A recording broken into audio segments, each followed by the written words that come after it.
మెడిసిన్స్కి. ఏమన్నారే తమ్ముడు మళ్ళీ రాకున్నాను అంటే వాళ్ళు పిలవడమే వెళ్ళడం, వాళ్ళు మళ్ళీ రావడం, తర్వాత మళ్ళీ కాల్ చేస్తానేమ్మా.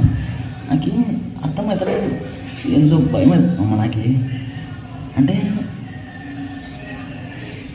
నాకు యాక్టింగ్ వస్తుంది కదా, లేకపోతే ఏమైనా మిస్టేక్ చేస్తానా అదే అర్థమవుతుందమ్మా. అంటే చాలామంది అన్నారమ్మా, అంటే నువ్వు బక్కగా ఉన్నావు తమ్ముడు, అందుకే నీ ఫేస్లో యాక్టింగ్ అనేది అంత కనపడతలేదని. బక్కగా ఉన్నా అంటే ఫేస్లో యాక్టింగ్ కనపడతలేదమ్మా. యాక్టింగ్ కనపడతలేదు, ఏం చేయాలి మరి? ఏం చేయాలి? ఇది పుట్టడా నా తప్ప? లేకపోతే మీ తప్ప? ఆడున్నారు కదా పైన, వాడితో మాట్లాడుతుంది పోయి ఇలా ఎందుకు పుట్టించాలి వాడిని? వాడు మంచి యాక్టరు, వాడిని లావుగా పుట్టించాలి కదా అని పుట్టించాలేమో. వాడు పుట్టించాడు, మనమేమో ఇలా ఉన్నాం. నాకు యాక్టింగ్ ఉండక నేను లావు, నేను పక్కకున్నా.